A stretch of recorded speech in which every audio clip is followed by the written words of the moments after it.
¿Qué tal? ¿Cómo están? Bienvenidos al segundo capítulo, la segunda entrega de Campeones no finalistas en bruto.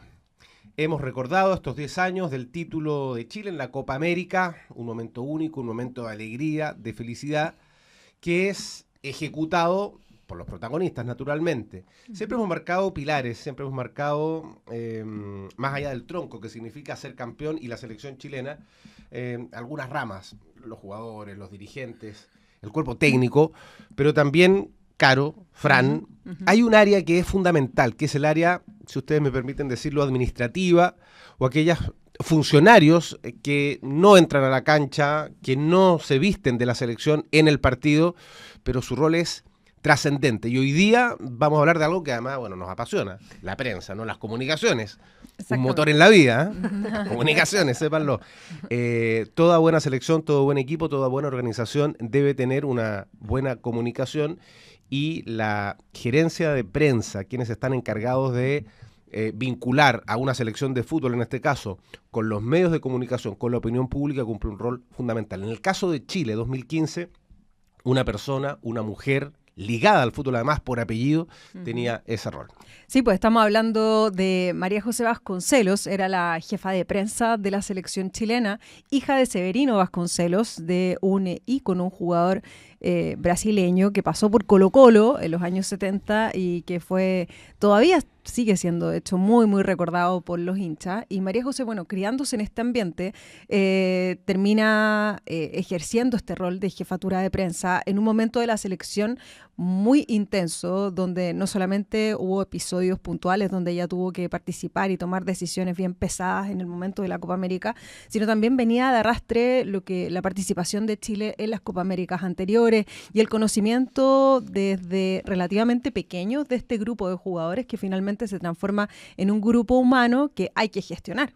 Y a nivel de comunicacional también. Esta historia, Fran, obviamente, la de Chile campeón en Copa América, comienza mucho antes. Nos vamos a detener en este primer bloque en el testimonio de María José, pero vinculado a la preparación, particularmente con el Mundial de Brasil, porque ahí también ella es parte de ese equipo y tiene un recuerdo fantástico. Tiene un recuerdo fantástico y, como lo decían, ella es chilena, pero también tiene un vínculo importante con Brasil. Entonces el Mundial de Brasil 2014 le pegó harto, le tocó mucho también. Por ahí no sabemos si tenía su corazón dividido, pero recuerda como si fuera ayer cómo fue ganarle a España en el Mundial de Brasil, cómo fueron esos penales contra la selección brasileña, dónde vio ese partido. Y también ella toca en esta primera parte un tema súper importante, que es cómo compatibilizar las exigencias que tiene un mundial a nivel de comunicaciones, hacer que los entrenadores hablen en puntos de prensa, que los jugadores hablen en puntos de prensa, tener que hacer toda esta labor y compatibilizarla con el hermetismo que en esa época Jorge Sampaoli exigía a todo el staff. Cómo ella manejaba la información y cómo lograba este tira y afloja, también lo cuenta ella. ¿Quién la entrevistó? La entrevisté yo, no me acuerdo, ¿verdad? Sí. Que entre tanta entrevista, no, iba a marcar una cosa. Puede ser no la única, pero la mujer que estaba más cercana al plantel, ¿no? Totalmente. Se me ocurre que es de mujeres, que eran pocas en ese equipo de trabajo, era la que estaba más cerca.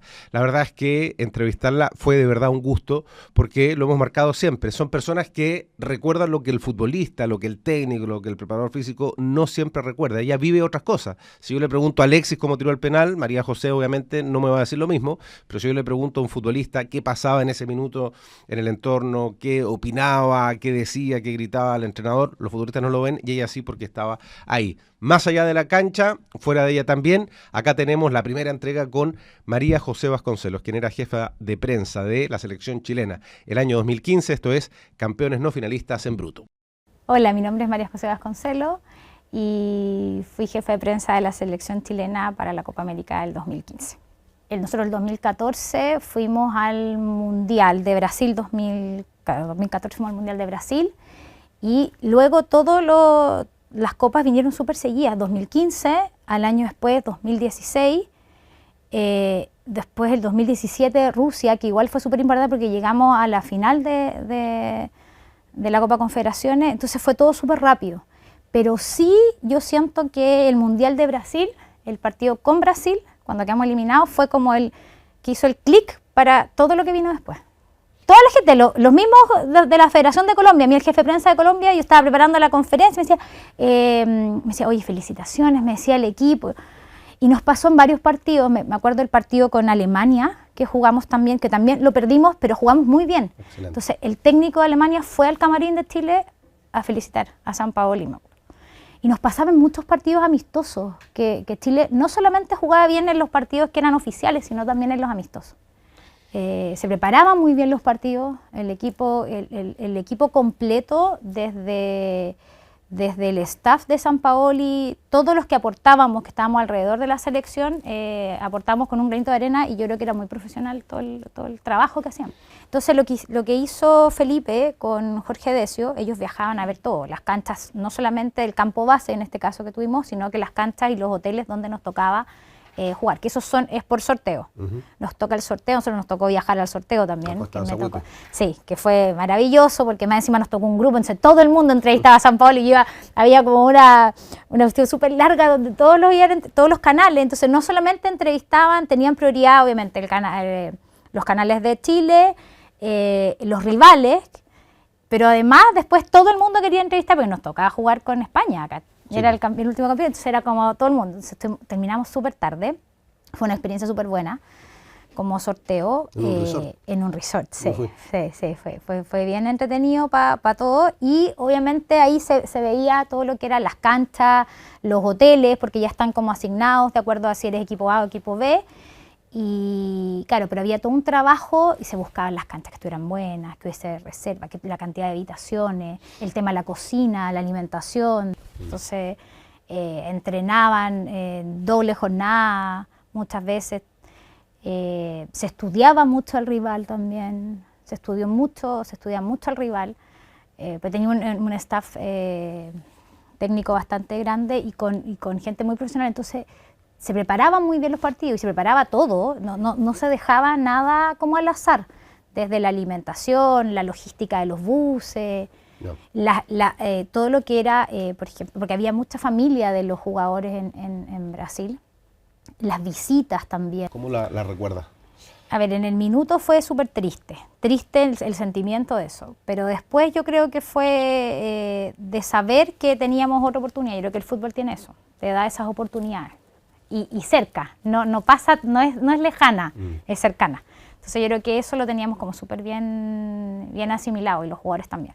No dejes que el aburrimiento tome el control. Juega todo el fútbol chileno en culbetchile.com. Haz tus mejores pronósticos en una plataforma segura y de primer nivel, y también fácil de usar. Si buscas cómo entretenerte, siempre Culbet.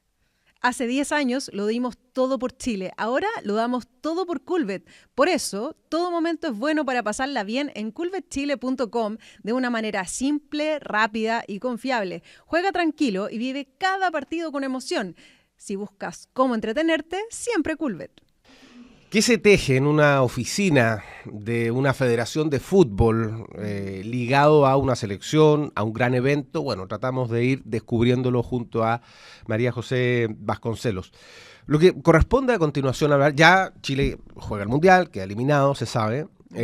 Créanme que más allá de trabajar con la selección, el hecho de que, lo que decías tú, es hija de Severino Vasconcelos. ¿Cómo hablará con Severino? Porque Severino hasta el día de hoy no le entendemos el español, pero ahí ella se maneja muy bien. No, ella sufre no solo por trabajar en la organización, sufre porque vive el fútbol desde chiquitita, ¿no? Ella siempre estuvo ligada al fútbol, sufre mucho con esta selección, si le va bien, si le va mal. Ahora, hay que separar las cosas y hay que ver el corazoncito que quiere que gane su equipo y todo, pero también las cosas que hay que hacer. Y hay un momento que es fundamental para entender el por qué Chile disputa la Copa en nuestro país.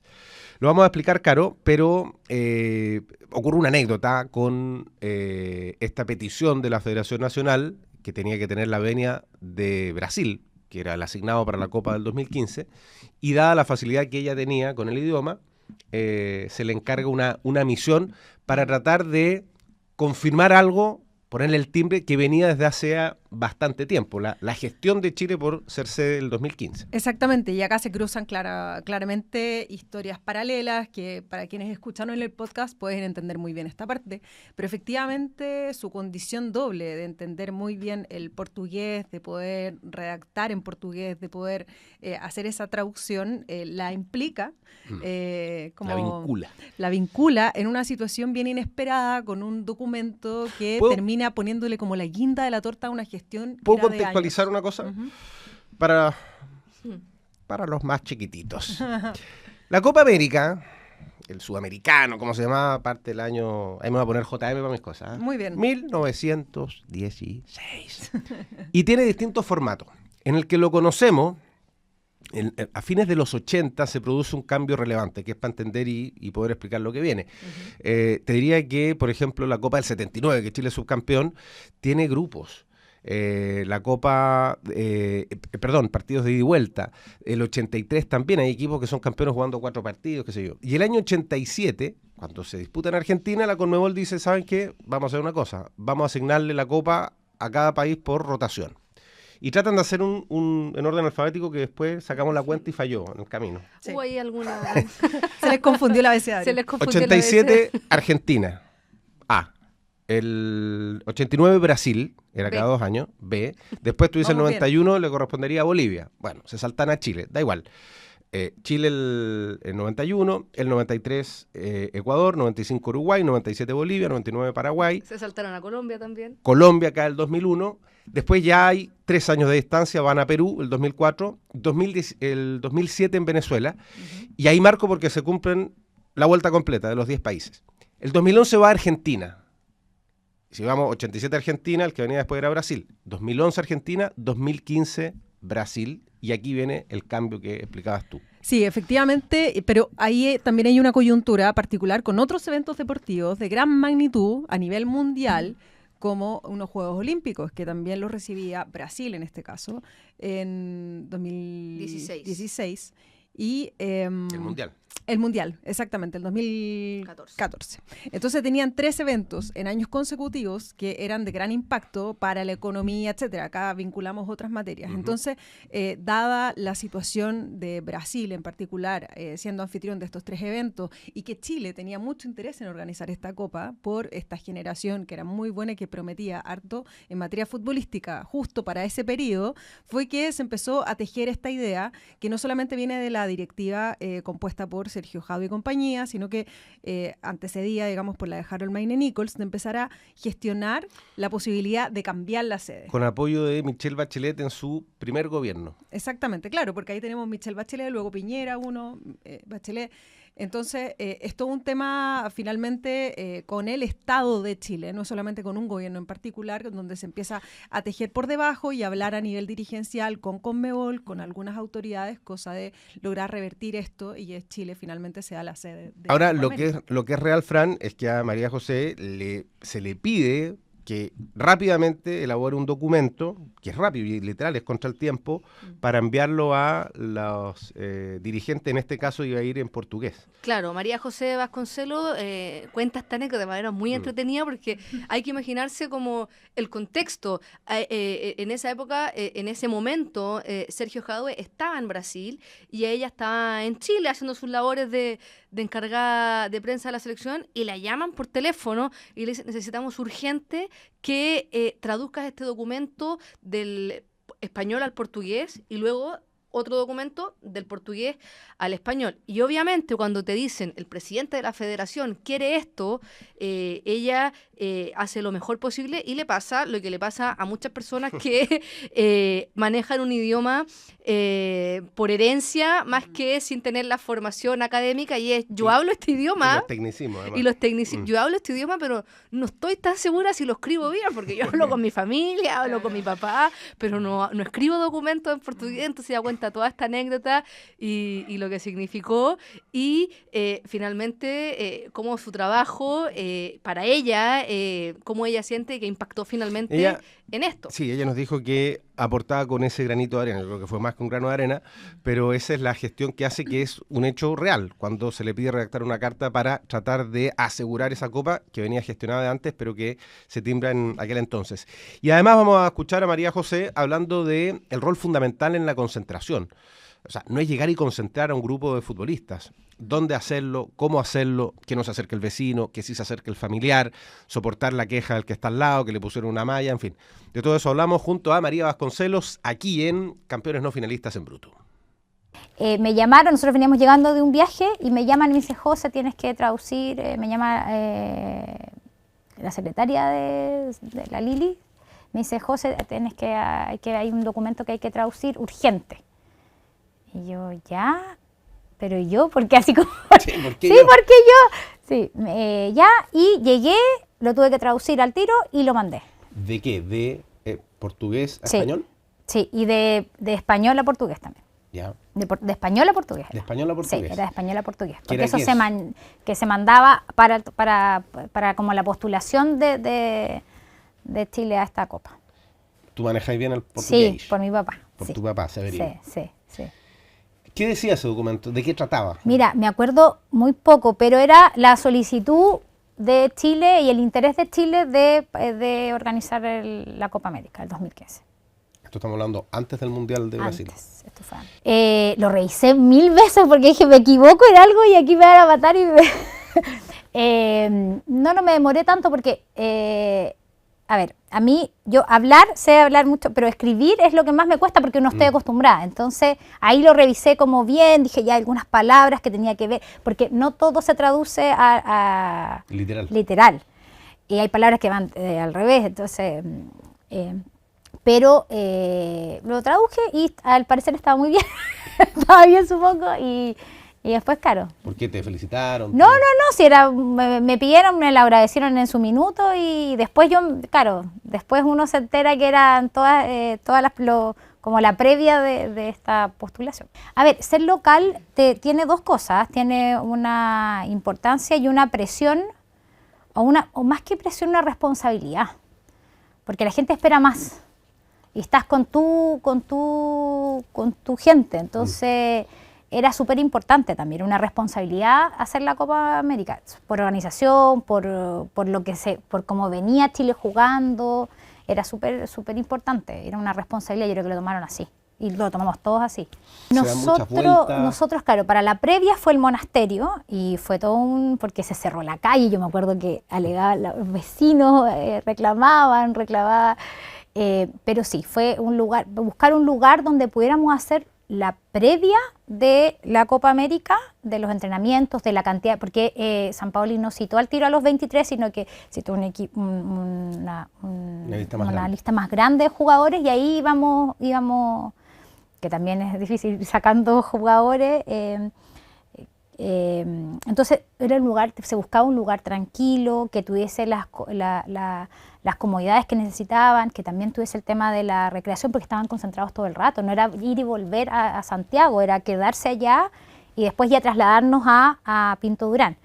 Entonces, y ahí se hizo, nosotros encarpamos para el tema de las conferencias de prensa, hicimos una carpa en cierto sector, por ejemplo, todo lo que era el comedor, que era donde se hizo un comedor más grande, pusimos mesa de ping-pong, porque estaban todo el día. Es decir, entrenaban, pero también tenían que tener este tiempo de no entrenamiento. Es que yo creo que Pinto Durán, en general, es súper funcional, pero no para concentraciones largas. Es funcional porque está todo cerca, tiene 2 canchas, están los camarines, está a tus tiempos. Pero claro, le falta, además que es pequeñito. El diario vivir te va a hacer conociéndolos más. Entonces yo ya sabía, por ejemplo, si alguno despertaba de mala, si estaba de buena, si estaba chistoso. Entonces, pero conmigo, como mujer y como profesional, como periodista, que era la que tenía que decir, oye, tienen que hablar, que me costaba mucho porque algunos eran bien, algunos súper bien y otros más reacios al tema de la prensa. ¿Quién te costaba más, por ejemplo? ¿Quién me costaba? Me costaba mucho Eugenio Mena. Tímido. Pero sí lo hizo y cuando le tocaba lo hacía, pero costaba. Habían otros que, no sé, pues Claudio, Marcelo Díaz, Arturo, eran mucho más de... Sí, no había ni un... Ellos iban, tú le decías, mira, hoy día te toca a ti, porque lo hacíamos mucho, sobre todo para los torneos que son largos, se hace con una... La idea es que hablen los 23, siempre. Entonces se iban turnando. Y hay muchas instancias, porque te piden entrevista con Mebol, te pide más las conferencias que nosotros hacíamos, más las conferencias oficiales, que son el día previo y el día de partido. Entonces, hay muchas instancias donde ellos pueden ir hablando. Entonces, lo que íbamos haciendo era acomodando de acuerdo a qué es lo que ellos se sentían también más tranquilos, porque yo tampoco puedo poner un jugador, yo siempre les decía, yo no voy a poner un jugador que jugó mal, que metió un autogol, no lo vamos a exponer a eso. No lo voy a exponer a eso porque yo también tengo que cuidarlos en ese sentido profesional. San Paoli en eso era súper reservado. No le gustaba que entrara todo el mundo. No, entonces, claro, entraba ella a lo mejor con su asesor, otra persona más, pero no, claro, y obviamente la presidenta viene con harta gente. Su staff es mucho más grande que el staff nuestro de comunicaciones. Pero ahí nos acomodamos bien, la verdad, no hubo algún problema ni nada, pero sí costaba. A mí me costaba más en el estadio que en Pinto Durán, porque hicimos hartas actividades en Pinto Durán, así como de despedida, o los iban a ver cuando llegábamos, pero en el estadio a mí por lo menos me costó por como la cantidad de gente. Entonces uno trataba de decir, sí, pueden entrar, pero esta cantidad, no. ¿Y cómo era Michelle Bachelet con...? Bien cercana, súper cercana con ella, bien cercana. ¿Sí? Sí, cercana. Sí, entraba, lo saludaba. ¿Tenía algún favorito? No sé, eso pregúntaselo a ella. Que me ha costado como 4 meses. Sí, pero no se tenía algún favorito, pero yo creo que ella tenía un cariño bien grande. Yo creo que toda la gente tenía un cariño muy grande por toda esa generación. ¿Sabías que hay otras formas de pasarlo bien en el fútbol chileno? Ándate a la segura con coolbetchile.com y apuesta en tu equipo favorito donde estés y a la hora que quieras. Si buscas cómo entretenerte, siempre Coolbet. Hace 10 años lo dimos todo por Chile, ahora lo damos todo por Coolbet. Por eso, todo momento es bueno para pasarla bien en coolbetchile.com, de una manera simple, rápida y confiable. Juega tranquilo y vive cada partido con emoción. Si buscas cómo entretenerte, siempre Coolbet. Bien, avanza la historia. Chile ya es protagonista, ya tiene la Copa, ya juega la Copa. Pero yo les pongo este caso, jefa de prensa de un equipo exitoso, con jugadores que están en lo alto, jugando en Europa, un técnico con aspiraciones de no solo figurar en una cámara ni dirigir un equipo, ser campeón de América. Les pongo este caso. Están durmiendo en su casa, Chile ya jugó, va invicto, 2 jugados, 4 puntos, viene Bolivia, todo se da. No sé, prendes la radio y dices, bueno, mi futbolista estrella tuvo un accidente. Y tú en tu instinto sabes lo que, más allá que tienes que hacer, lo que va a venir como jefe de prensa. Todos van a querer saber. El periodismo, esta lacra. Van a llamar, van a especular en este mundo de hoy. Es bueno siempre marcar los contextos. O sea, ya tenemos redes sociales en esa época, ya hay internet fluyendo como Usain Bolt. Muchos celulares con cámara de video. Y me refiero al accidente que sufre Arturo Vidal entre el partido contra México, empate 3-3, y el partido con Bolivia. A lo que voy, y lo dijo en la entrevista a María José, es el momento en su carrera, en su trayectoria, en la selección, la situación más difícil de manejar, la más complicada. Sí, fue tremendo. Uno, de verdad que es bien espeluznante como ponerte en ese marco hipotético en el caso de que uno hubiese estado ahí, porque ella tuvo que correr esa noche, estar prácticamente alerta a todos los movimientos, controlar a una prensa que se dirigió en hordas a Juan Pinto Durán, a querer saber de qué es lo que ocurría, también a contener a los propios jugadores. Y ojo que esta situación, por mucho que los canales transmitiesen lo que estaba ocurriendo, también hubo mucha especulación. Entonces, haber manejado todo aquello y también preparar lo que vino al día siguiente, que son las explicaciones ya públicas, oficiales, es un momento bien delicado y que María José dijo, efectivamente, como tú mencionas, que fue de los momentos más tremendos, que más la remeció en su carrera. ¿Cómo hacer, Fran, para que conviva la situación real, un hecho grave, es un accidente de tránsito que afortunadamente no cobró vidas humanas, pero que involucró a otras personas? ¿Cómo convive eso con el sentido común? Un futbolista que obviamente comete un error, y digo, tiene que convivir además con un momento en que ese futbolista es pilar para la selección, era el goleador en ese minuto. Sí. Llevaba 3 goles en la Copa América. Y lo que iba a venir, que era básicamente el cuestionamiento. ¿Qué hacemos con Vidal? ¿Cómo comunicacionalmente, cómo lo transmitimos? ¿Quién habla? Aparte que Sampaoli está enfermo. para el gato, la garganta, sí. Fue muy importante. Como a mí me gustaría recalcar 2 cosas. Esto pasó hace 10 años. Y nosotros ahora entrevistamos, tú, Nacho, a una María José Vasconcelos mucho más resuelta, con una carrera profesional mucho más avanzada, pero ella lo dice también en la entrevista. Yo tenía 30 años y me estaba enfrentando a una situación donde me marcó en mi carrera profesional y crecí mucho en muy poco tiempo, porque comunicacionalmente hablando, o sea, es la estrella de Chile, que todo un país creía que Chile iba a ser campeón gracias a Arturo Vidal, y en parte lo fue.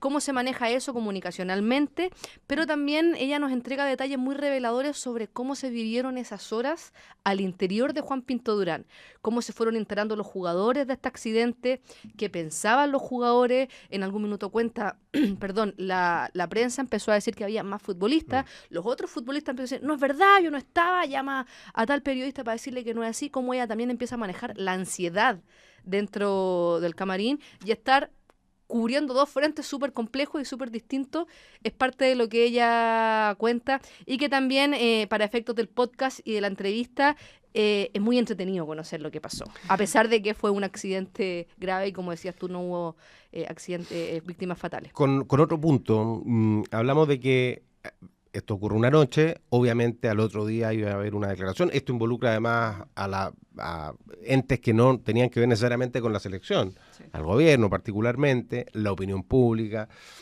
pero además en unas condiciones en que de pronto no son las ideales como para una gran conferencia. Digo, quienes no conocen, Juan Pinto Durán es Juan Pinto Durán, 2 canchas, una concentración, una cocina, un comedor. Las conferencias se entregaban en el complejo Riera, que está al frente, que era un domo, básicamente. Hay que cruzar la calle. Y ahí iban a llegar los medios chilenos, que eran muchos, los medios internacionales, curiosos, gente que opinaba, gente que estaba en contra, gente que estaba a favor. Eso lo vamos a repasar a continuación. Y además, otra situación que un poco te diría más, no sé si la palabra es blanda, la mejor, pero no es tan delicada como la anterior. La situación de Gonzalo Jara. Se entiende por qué no quiero ocupar blando. ¿Cómo ve una persona que no está en la cancha que fue un hito también de la Copa? La situación de Jara con Cavani. ¿Cómo te adelantas a lo que va a ocurrir en la conferencia posterior a un partido que fue dramático? Bueno, eso también tiene una historia, tiene una visión más, pasado el tiempo, Fran, como dices tú, un poco más relajada, que ya entra casi en tono, no sé si de folclore, pero de la anécdota, pero que tienes que resolverlo porque la pérdida de Jara para Chile también le significaba, no saben cuánto dolor de cabeza a Jorge Sampaoli, a Becachese y a Jorge Decio. Lo vamos a ver a continuación con más María José Vasconcelos aquí en Campeones No Finalistas en Bruto. Difícil. Para mí fue de mi carrera en la selección o de mi paso por la selección, comunicacionalmente fue súper difícil, porque teníamos a todos los ojos mirando a Chile, entonces fue un momento bien difícil, y internamente también, pues, porque pasó durante el torneo, estaba toda la prensa acá, entonces fue difícil. ¿Y comunicacionalmente cómo fue para ti? Ahí yo me asesoré mucho de Tito Lave, de Toro Lave. Y claro, fue fuerte porque esto pasa en la noche y al otro día nosotros tuvimos 2 conferencias que estaban repletas de gente, repleta. Habló primero Sampaoli y luego Arturo. Arturo súper afectado, Sampaoli también estaba afectado y además que estaba enfermo. Nosotros hemos hecho la conferencia el día anterior, estaba enfermo. Había toda la prensa que tú te puedas imaginar, estaba en ese domo que nosotros habíamos puesto al frente para poder hacer las conferencias, se llenó de gente. De hecho, me acuerdo que cuando termina la conferencia de Sampaoli, hay una persona que estaba en la sala. Acá nosotros entraban todos con acreditación, pero imaginé la cantidad de gente que entró, que a lo mejor no tenía acreditación. No, había mucha gente afuera de Pinto Durán. Me acuerdo que había mucha gente afuera. Cuando llega Arturo a Pinto Durán en la mañana, había mucha gente afuera y golpeaban los portones, como que la gente, no, déjenlo, porque estaba toda esta pregunta, si se quedaba o no lo sacaban o no, entonces, déjenlo, la gente, déjenlo. Al frente nosotros con toda la prensa internacional, nacional, y me acuerdo que termina de hablar Sampaoli, él señala que lo va a dejar, que se va a mantener en la selección, y hay una persona ahí de una fundación, y encara, y dice, no, pero ¿cómo lo van a dejar si pudo haber matado a una persona? Y claro, yo miro a Sampaoli súper nerviosa, y lo peor que podíamos hacer en ese momento era que viniera un guardia y lo sacara, ¿no? Entonces como que nos calmamos y lo dejó hablar, y Sampaoli le contesta, le dice, yo entiendo su posición, pero esta es la posición de nosotros como federación, y se acaba. Pero fue súper difícil. Y ahí la persona sale, porque la persona lo que iba a hacer era manifestar su desagrado, su descontento con que Arturo siguiera por el tema del accidente. Entonces, y de ahí viene Arturo. Y el momento con Arturo es muy difícil porque Arturo estaba muy mal. ¿Por qué tan anímicamente? Porque yo creo que después de todo lo que pasó en la noche, recién al otro día a lo mejor, o cuando ya está en la fiscalía, cuando lo toma, ahí se dio cuenta de todo eso que pasó, todo lo que vivió. Entonces estaba muy mal. Hicimos la conferencia donde él no recibe preguntas, pero sí expone, dice, mira, pasó esto, cuenta, estaba muy mal, de verdad que estaba anímicamente muy mal. ¿Él pensó que lo iban a sacar de la selección? Yo creo que en un minuto sí. Sí, yo creo que sí. Creo que sí, y de ahí ya yo me voy con Arturo, cruzamos, porque como había tanta gente, bueno, también lo hacíamos, cruzamos como en un autito, en una van, que es nada, sí. Es así. Cruzamos y ahí él se quedó solo en la van un tiempo. Yo lo vi bastante mal. ¿Se quedó solo qué? ¿Meditando? Solo en la van. Solo. Arturo se quedó solo en la van, nos pidió quedarse solo en la van. Yo lo vi muy mal cuando llegó a Pinto Durán. Yo cuando fue el accidente, como esto fue en la noche, ese día los jugadores tenían un par de horas libres, entonces yo me fui, cuando me avisaron que pasó esto, yo me fui directo a Pinto Durán. Y me quedé ahí por lo menos hasta las 2 de la mañana, de haber sido cuando entre todo lo que iba transcurriendo con el tema Arturo. ¿Y ahí quién llega? ¿Sampaoli? No, ahí sale Felipe Correa con Decio, son los que van a... ¿Y qué decían ellos? No, es que yo no me alcancé a topar con Felipe y con Jorge, porque yo llamo a Felipe, le digo, Felipe, ¿qué hago? Me quedo en mi casa porque era tarde, sí. Me quedo en mi casa. No, me dice, vente a Pinto Durán. Y me voy a Pinto Durán. Y claro, ya habían jugadores que ya habían cenado, estaban acostados y todo. Y me quedé con algunos viendo todo lo que salía en televisión, que cada minuto salía algo nuevo, porque al principio a mí, por ejemplo, cuando a mí me avisaron, era que había tenido un accidente. Entonces yo mi primera, dije, ¿qué le pasó? ¿Qué chocó? ¿Está bien? Después, por ejemplo, un periodista me decía, es que iba con una mujer, y yo decía, su señora, su señora, ya. Entonces era como mucha noticia del minuto. Después me acuerdo que también en algún canal salió que había más jugadores en el Monticello, entonces los jugadores me decían, no, pero que yo no estaba allá, y yo, ya, cálmeme ya. Entonces llamaba yo, llamaba al canal y decía, no, sabes que no, este jugador no estaba, ya. Entonces como que iba saliendo, después sale el video de Arturo, entonces como que cada minuto después salen imágenes, me acuerdo que salían muchas imágenes de él como en un box. Y yo llamaba a Felipe, que se veía a Felipe Correa ahí con él, y le decía, Felipe, por mensaje, Felipe, alguien está grabando de otro box, se veía. Entonces era como todo el rato información. Y de ahí después ya pregunté, le dije, ¿qué hago? Porque toda la prensa estaba llegando a Pinto Durán. Yo tenía cerrado el espacio y no los podíamos tener en la calle. Y ahí Felipe me dice, no vamos a dar ninguna declaración hasta mañana. Y ahí se prepara todo lo que iba a venir otro día, que eran las conferencias y todo lo que vino después. Yo creo que el auto y el lugar, porque podría haber chocado contra otra... ¿no? Y ahí iba con su señora, decir, tienen hijos, entonces como que yo estaba mucho más preocupada de eso que en el minuto que cuando a mí me dicen, yo estaba muy preocupado de cómo estaba Arturo y en este caso su señora, porque fue un accidente que les podría haber costado la vida. No, porque cuando a mí me llama un periodista y me dice, oye, ¿sabes qué? Llamó a una radio. Entonces me dice, llamó una persona que iba pasando por Mostazal, Sí. y me dice que Arturo Vidal se volcó. Esa fue la información que... Y ahí yo empecé a llamé a Felipe, llamé al jefe de seguridad en ese minuto, que era Luis Ursúa, para saber que si era verdad, qué había pasado, porque además el auto de Arturo... siempre que entraba la prensa tomaban el auto de Arturo, porque este auto rojo, entonces como que llamaba mucho la atención. En todos los ingresos de prensa a grabar los entrenamientos salía el auto rojo de Arturo, entonces como que todo el mundo conocía el auto de rojo de Arturo. Entonces era ver si era verdad, también hay pocos autos de ese tipo en Chile, entonces era como saber todo y cómo estaba. Eso fue lo primero que a mí, yo dije, a lo mejor... pero nunca me llegó la información de que solamente que se había volcado. Yeah. Eso fue lo que habían visto, el auto volcado en este camino. Entonces, y ahí empezamos a comunicarnos entre todos y ahí Felipe se fue con eso. ¿Qué me pasó a mí? Yo estaba preparando las cosas al frente, en el domo. Entonces yo los que veía era pasar, vi llegar a San Paolo y estaba ahí. Lo saludé en la mañana, pero no me dijo nada y después ya estaban todos en su oficina en reunión. Vi a Felipe, vi a Sergio Jadue cuando llega a Pinto Durán con su asesor, que era el Toño Costa, y después yo ya me voy a preparar todo lo que era la conferencia, porque había mucha gente y mucha prensa, entonces teníamos un tema de seguridad, teníamos un montón de cosas que teníamos que organizar,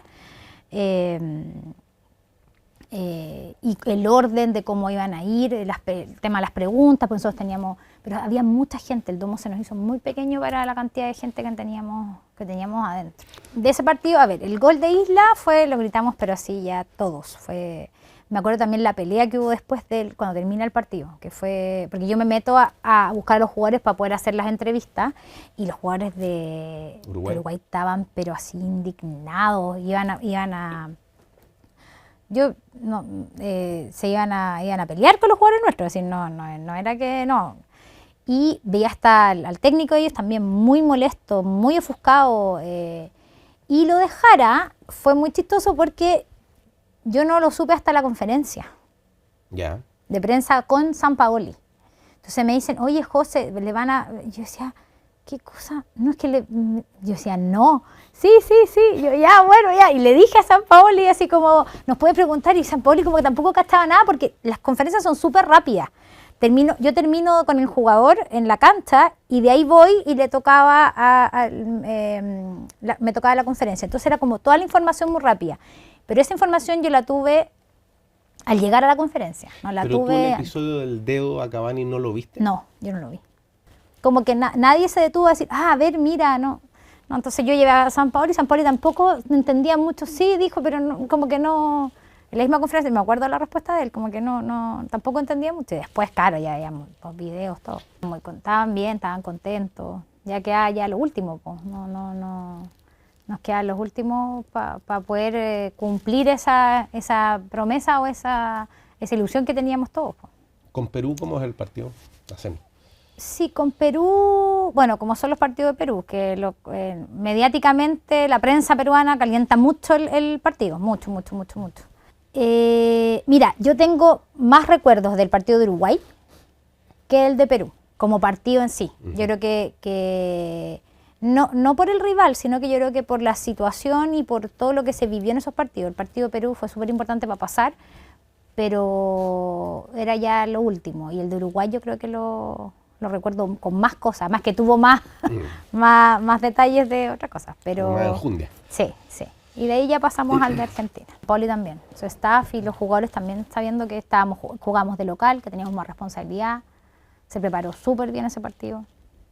¿En qué cosa? En todo. Mira, lo que pasa es que los partidos no solamente se preparan entrenando, sino que se prepara entrenando, se prepara con lo que te decía yo, la hidratación, la comida, las horas de descanso, toda la parte de conocer al rival mediante todos los videos y todo lo que se iba mostrando. Entonces yo creo que se preparó bien y ese era el minuto donde tú tenías que decir sí, aquí. Es aquí, porque era la final y era acá en Chile. Entonces se preparó todo. El estadio también, la gente. Yo creo que era un sueño. Entonces era como vivirlo de Brasil siendo en otra instancia, otra, pero decir, esta es la oportunidad nuestra. Es decir, esa es la oportunidad que teníamos para poder salir campeones. Encima yo voy a contar una infidencia. Cuéntalo. Yo soy súper cabalera, entonces yo andaba siempre para los partidos de Chile con el mismo pantalón y la misma blusa, que es una blusa celeste, que es la foto que saco siempre. De todos los partidos, todos los partidos. Todo. Todos los partidos. Yo lavaba esa ropa y esa ropa era para los partidos. Porque después hubo un cambio de que empezamos a usar la ropa de buzo de la selección, ¿cachai? Pero en ese minuto usábamos traje o pantalón de vestir y usaba la misma ropa. Entonces, y me fui súper confiada y decía, este es el momento, porque yo me acuerdo del partido de Brasil de la final, que en el minuto que perdimos, a mí unas ganas de verdad, me unas ganas de llorar, de decir, pero ¿por qué? Si nosotros lo merecíamos más que Brasil. Era una cuestión así como... y me acordé de ese momento y dije, no, a lo mejor este es el momento donde nosotros sí podemos dar ese golpe. Y así fue. Y fue los penales, por ejemplo, yo no los vi en la cancha. Yo me fui al camarín. ¿Por qué? Porque me pone muy nerviosa. Todo lo que es penales de la selección, lo mismo me pasó para el partido con Portugal de la Copa Confederaciones también. Los vi, y eso que Claudia atajó todo lo que podía, pero me pone muy nerviosa. Sí, había monitor y los vimos, y claro, se escucha antes, afuera. Y me acuerdo que estaba abierta, estaban los utileros, había más gente en el camarín de los que siempre estamos. Y quedaba el último y yo dije, ya no, el último lo tengo que ir a ver, po. El último no puede ser que lo esté viendo, estoy en el estadio y esté dentro del camarín. Y abrimos la puerta y no podía abrir la puerta porque se trabó la puerta. Y yo decía, y le decía a Robertito, que es el que maneja, Robertito, ya. Y salimos al túnel y ahí yo vi ¿Lo alcanzaste? Lo alcancé a ver. El de Alexis. Sí, se alcanza a ver. ¿Qué hiciste? ¿Entraste a la No, cancha? gritamos. No entré a la cancha. Lo que pasa es que yo ahí es donde parte todo el tema de las entrevistas, de ubicar a la prensa. Entonces, como que tiene un tiempo de festejar, pero es como en el minuto así, ya, bien. Y tenés que empezar a organizar todo el resto. ¿Al primero que fuiste a buscar, te acordás? Al primero que fui a buscar, fui a la banca a saludar, porque ahí todos nos abrazamos y se estaba abrazado. Estaba el Flaco Leiva, San Paoli, Decio, Seba, Becachese, estaba Felipe también, estábamos todos abrazándonos, el cuerpo médico. Entonces nos abrazábamos y ahí yo ya iba donde el canal, ya, esta es la persona, ya, y me decían quiénes tenían que hablar. Y ahí empecé. Y ahí nosotros íbamos a repartir unas camisetas que teníamos. Entonces la persona estaba repartiendo las camisetas, después ya la premiación. Eso estaba preparado. Sí, eso estaba preparado. Esa que es finalista, Rayado, campeón. Sí, está preparado, pero esa puede ser que la uses como puede ser que no. Igual también, nosotros no sabemos si comprar champán o no. Yo decía, ¿compramos champán o no compramos? No sé, porque claro, porque uno no sabe, después te quedas con todo ahí, no, po. Yo creo que fue como un trabajo de mucho tiempo para llegar a lo que hicimos en 2015. ¿Tocaste la copa? Sí, toqué la copa, me dieron medalla arriba del escenario, porque yo tampoco sabía, dije, ¿me subo arriba del escenario? No, entonces le preguntaba a Felipe, ¿me sube? Sí, súbete, sí hay medallas para todo. Que fue distinto en el 2016. De ahí y nos pusieron las medallas arriba del escenario. Y de ahí teníamos este bus que tiene arriba abierto, como los turistas, y vamos a La Moneda. David Pizarro no va a La Moneda. No va, es el único que no va. Sí, él no decidió que no iba a ir. Y no fue, y se sube todos los jugadores. ¿Tú tratas de convencer a Pizarro? De explicarle? No, les dijimos a todos que era importante que fuéramos, pero no, si no tampoco si era una celebración la gente, porque de verdad que era sorprendente. A mí me tocó irme hacía frío.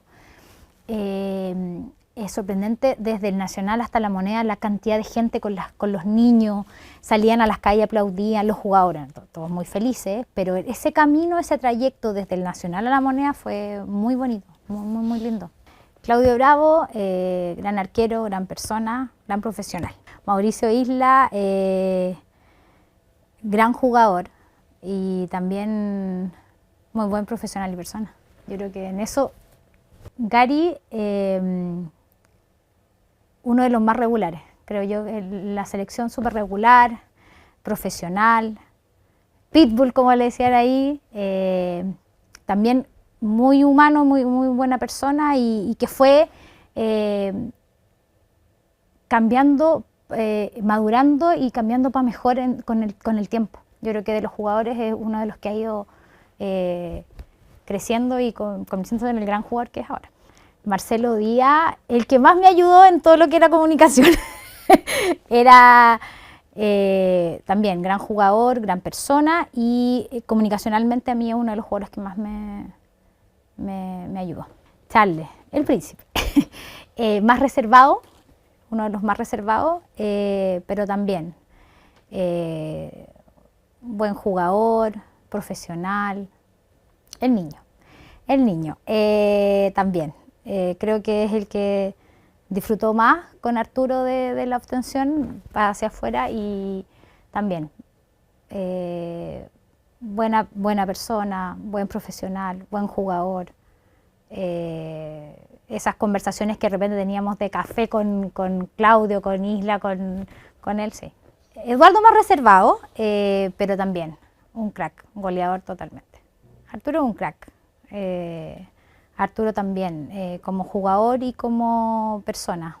Yo creo que súper completo, muy completo. El profe Decio, el que me hacía... Porque es difícil, a ver, Decio es como que mantenía, era la calma dentro de el más tranquilo y la calma y muy profesional también, muy profesional. Uno de los técnicos que más aprendí, lejos, aprendí mucho y me hizo sufrir en algún momento, pero aprendí mucho, muy profesional. Sergio Jadue, el presidente que tenía que estar en ese momento para la federación. Sí, yo creo que la Copa América de 2015 significó que podamos creer que sí se puede, que hay una generación de niños que crecieron con eso y que vieron que mientras haya trabajo, responsabilidad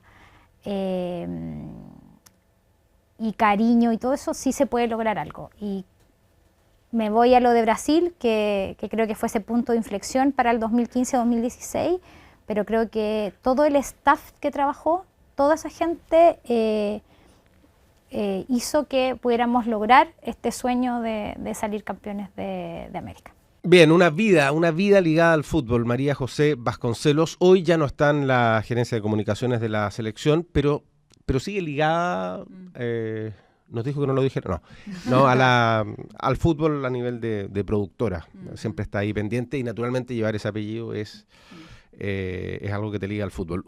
Fue un gusto conocerla más profundamente y entrevistarla. Simpaticísima además. Sí, muy simpática María José, muy chispeante, tenía mucha anécdota, mucho recuerdo vívido. Se nota que ha repasado bastantes veces las situaciones que le tocó vivir por la selección y también estuvo al año siguiente, digamos, en la Copa América Centenario, así es que estuvo en los momentos sin duda más importantes del fútbol chileno del último tiempo. Los invitamos a que estén junto a Zapping, pendientes de su programación para seguir disfrutando de campeones no finalistas en bruto. Dejamos hasta acá la segunda entrega y en nuestro tercer capítulo también. Personas vinculadas, no estaban en la cancha, no se ponían el buzo necesariamente a la selección, pero cómo se alimentaban los futbolistas, qué comían, qué les decía, por ejemplo, un cocinero, un chef, la persona del aseo, antes de tomar el bus e irse al estadio. Bueno, en el próximo capítulo vamos a conocer esas historias y muchas más. Nos vemos. ¿Vieron el golazo que se mandó Zapping? Con el nuevo plan fútbol de Zapping ahora tienes TNT Sports Premium incluido en la programación, además de acceso a Max para disfrutar de tus partidos, series y películas favoritas. Todo esto por 16.900 pesos el primer mes. Súmate hoy a la televisión del futuro en zapping.com.